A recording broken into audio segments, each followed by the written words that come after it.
आप सभी का स्वागत है अमर उजाला संवाद में। अभिषेक, अमर उजाला संवाद में आपका स्वागत है। बहुत बहुत धन्यवाद और गुड आफ्टरनून एवरीबॉडी। चलिए, देहरादून में आए, शुरुआत इसी सवाल से होगा। देहरादून को लेकर कोई ऐसा कोई खास मेमोरी या ऐसी कोई बातें जो हमेशा स्पेशल रहेगी? बन टिक्की आई थिंक काफ़ी फेमस है देहरादून की बन टिक्की। तो मैं जब पहली बार आया था तो मेरे दोस्तों ने मुझे खिलाया था। मेरे कुछ दोस्त हैं भी यहाँ के, अली अब्बास जफ़र फिल्म डायरेक्टर, वो भी यहीं रहते हैं। आजकल आदित्य धर भी यहीं रहते हैं। और कुछ शूटिंग के सिलसिले में आया था मैं मसूरी, लैंडौर, आई थिंक ये जिसे कहते हैं उन जगहों पे घूमना 3 बार आ चुका हूँ। आई थिंक पेरेंट्स के साथ भी बचपन में एकदम जब बहुत ही छोटा था मसूरी घूम आने लेकर आए थे। कोई ऐसा बदलाव जो आपको नजर आया है इतने सालों में?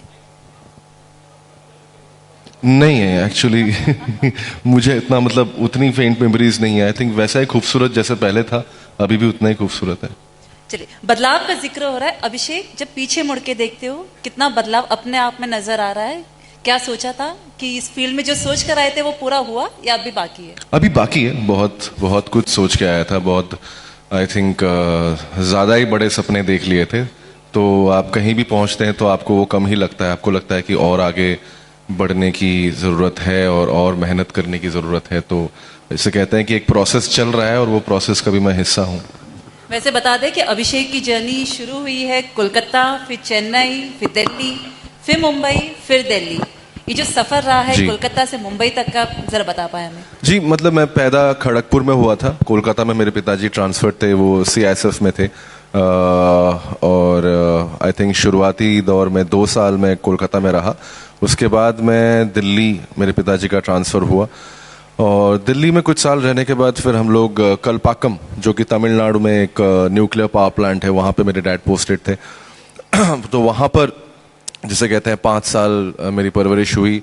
वहीं से मुझे एक्टिंग का कीड़ा जो है वो काटा। और मैं एक्चुअली स्पोर्ट्समैन था। मैं बहुत सारे स्पोर्ट्स एक्टिविटीज़ में पार्टिसिपेट करता था। हॉकी खेलता था, फुटबॉल खेलता था, क्रिकेट जोनल्स खेलता था। पर उसके साथ साथ जिसे कहते हैं एक्स्ट्रा करिकुलर एक्टिविटीज़ में काफ़ी ज़्यादा पार्टिसिपेट करता था। और वहीं से पहली बार मैं मंच पे आया, मंच पे मैंने एक्टिंग की और वहाँ से मुझे जिसे कहते हैं एक तरह का शौक हुआ कि शायद ये चीज़ मैं आगे भी करना चाहूँगा। उसके बाद मैं दिल्ली आया। दिल्ली में कुछ साल स्कूल में बिताकर मुझे किसी ने कहा कि किरोड़ीमल कॉलेज, दिल्ली यूनिवर्सिटी एक ऐसा कॉलेज है जहाँ पे थिएटर बहुत अच्छा होता है। बच्चन साहब उसी कॉलेज से हैं। बहुत सारे बहुत सारे माने हुए कलाकार वहाँ से हैं। सतीश कौशिक जी, लेट सतीश कौशिक जी वहाँ से थे। कुलभूषण खरबंदा मिर्ज़ापुर में जो दादाजी बनते हैं वो, बहुत सारे डायरेक्टर्स, अली, विक्टर। तो एक बहुत अच्छी कम्युनिटी थी हमारी थिएटर की। तो वहाँ पे थिएटर करने के बाद, नाटक सीखने के बाद, करने के बाद फिर मैं वहाँ से दिल्ली गया, सॉरी बॉम्बे गया। मुंबई। सोशल मीडिया पे जो आउटसाइडर जो आते हैं, बहुत फैसिनेटिंग स्टोरी लगती है कि अच्छा एक आउटसाइडर आया और उसने इंडस्ट्री में अपना जगह बना ली। लेकिन आपसे जानना चाहेंगे कितना स्ट्रगल भरा रहता है मेंटली और फाइनेंशियली दोनों? आई थिंक जैसे कि हम लोग किताबों में पढ़ते थे कि हिंदुस्तान जो है, भारत जो है वो एक ग्रामीण देश है। तो ज़्यादातर लोग जो हैं वो छोटे शहरों से आते हैं, छोटे गाँवों से आते हैं। मैं भी जैसे खड़गपुर एक बी टाउन है, वहाँ से आता हूँ। और वहाँ से एक बड़े शहर तक की जर्नी हर किसी के लिए जिसे कहते हैं वो एक स्ट्रगल का टाइम होता है। मेरे पिताजी जब अपनी स्ट्रगल की कहानियाँ बताते हैं तो मुझे लगता है कि मेरा स्ट्रगल बहुत ही आसान रहा है। फोर्सेस में अलग अलग जगह पे पोस्टेड रहना, बेडिंग्स के साथ घूमना, एक काले ट्रंक, 2 काले ट्रंक मिलते हैं सारे फौजियों को, उन पूरे ट्रंक्स में जब सारा सामान लेकर इधर उधर जाना। तो उनके मुकाबले में आई थिंक जो हमारा स्ट्रगल था वो बहुत ही बेसिक स्ट्रगल है। वो हिंदुस्तान के हर युवा को करना ही पड़ेगा अगर वो आगे बढ़ना चाहते हैं। और वो हार्डवर्किंग नेचर जो है वो बहुत इम्पोर्टेंट है। आप सिर्फ सपना देखकर जिसे कहते हैं कोई चीज़ पाएंगे, वैसा नहीं होगा। आपको सपने के लिए बहुत ज़्यादा मेहनत करनी पड़ेगी, बहुत शिद्दत के साथ मेहनत करनी पड़ेगी। और जिसे कहते हैं एक डिसिप्लिन, एक फोकस, वो बहुत ज़रूरी है जब आप इस तरह के एक इंडस्ट्री में आना चाहते हैं जहाँ पे पहले से ही बहुत जिसे कहते हैं जाने माने लोग वहाँ पर प्रेजेंट हैं। तो उनके बीच में रहकर एक कॉम्पिटिटिव स्पिरिट के साथ आगे बढ़ना, it is definitely difficult, but ऐसा नहीं है कि वो हो नहीं सकता अगर आप अपने लाइन में जो भी आप करना चाहते हैं, एक्टिंग, डायरेक्शन, राइटिंग, उस पर आप फोकस करें। बट इस दौरान कभी ऐसा लगा कि ये इंडस्ट्री मेरे लिए नहीं बनी है, लेकिन एक ऐसा कुछ किस्सा या ऐसी कोई बात जो आपको लगा कि ये मोटिवेट किया और आज अभिषेक इस मंच पर है? नहीं, मुझे कभी भी ऐसा नहीं लगा कि इंडस्ट्री मेरे लिए नहीं है। मुझे हमेशा ये लगा कि अगर मैं मेहनत करूंगा तो किसी भी फील्ड में मैं आगे बढ़ सकता हूँ। मेरे लिए सिनेमा, फिल्म जो है वो मेरी जिंदगी है। जैसे कहते हैं कि ब्रेथ ऑफ फ्रेश एयर है मेरे लिए। तो मैंने हमेशा ये सोचा कि अगर मैं एक्टिंग नहीं कर पा रहा हूँ तो मैं एक्टिंग के अलावा क्या कर सकता हूँ उसी इंडस्ट्री में। ये नहीं कि मैं वेट करूंगा किसी के लिए कि कोई आएगा मेरे लिए, कोई फिल्म लिखेगा या मुझे काम देगा। मैंने इसका इंतजार कभी नहीं किया। तो मैं बॉम्बे जाते ही सबसे पहले जो चीज़ की वो है काम ढूंढना। मैंने काम ढूंढा और मुझे लगा कि मैं कास्टिंग अच्छे से कर सकता हूँ, क्योंकि मैं इतने सालों से थिएटर कर चुका हूँ और अलग अलग नए नए कलाकारों को देखता था। तो मुझे लगा कि शायद कि ये एक ऐसा काम है जो मैं कर सकता हूँ। और उसके साथ साथ ये भी है कि किसी भी फील्ड में आप जाते हैं तो बहुत ज़रूरी है कम्युनिकेशन स्किल्स, पीआर स्किल्स। और पीआर स्किल्स का मतलब ये नहीं कि आप पैसे खर्च करके न्यूज़पेपर पे अपने खबरें छपवाएं। पीआर स्किल का मतलब ये है कि कैसे आप अपने सीनियर से बातें कर पाएं, उनके साथ डिस्कशन कर पाएं, उनके करियर के बारे में, उनके लाइफ के बारे में सीख पाएं। जैसे कल भी जब मैं राकेश बेदी जी के साथ फ्लाइट में बैठा हुआ था, मेरा पहला सवाल उनसे यही था कि कितने साल हो गए आपको इंडस्ट्री में। तो उन्होंने कहा 50 साल, 50 years, 76 से लेकर 2026 तक वो इतने सालों से इस इंडस्ट्री में हैं। चश्मे बद्दूर से लेकर धुरंधर तक इतनी बड़ी जर्नी रही है। तो उनके साथ वो जो आधा घंटा मुझे फ्लाइट में मिला, उस आधे घंटे में मैंने बहुत सारी चीज़ें ऐसी सीखी जो शायद मुझे कोई क्लास या स्कूल नहीं सिखा सकती।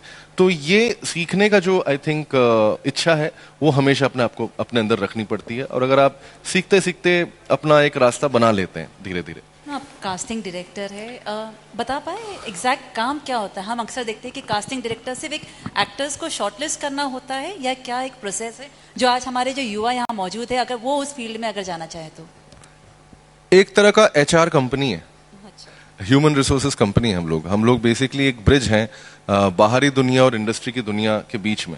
क्योंकि बहुत बार ये मतलब मेरे आसपास के लोग भी पूछते हैं, जब भी मैं किसी नॉन फिल्म इंडस्ट्री कम्युनिटी से मिलता हूं तो वो लोग भी यही बोलते हैं कि किस तरह से इट्स वेरी डिफिकल्ट एक जैसे आपने कहा कि छोटे शहरों से आते हुए बॉम्बे तक आके एक डायरेक्टर के रूम तक पहुंचना बहुत डिफिकल्ट है। पहले कास्टिंग डायरेक्टर्स होते नहीं थे, तो बहुत ही छोटी कम्युनिटी होती थी।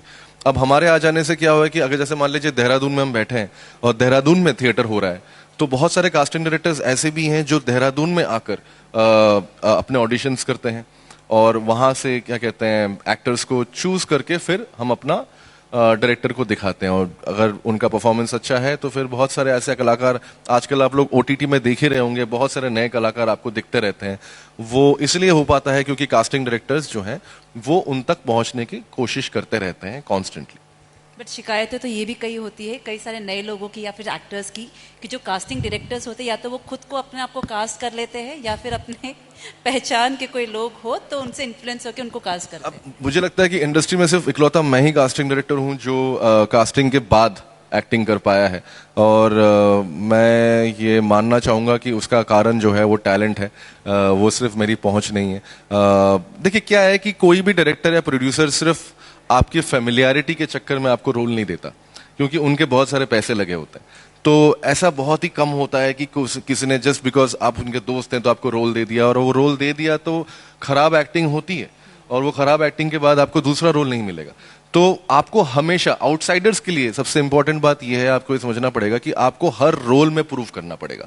आप ये नहीं कह सकते कि आपने एक फिल्म खराब करी तो दूसरा काम मिल जाएगा, नहीं होगा वो।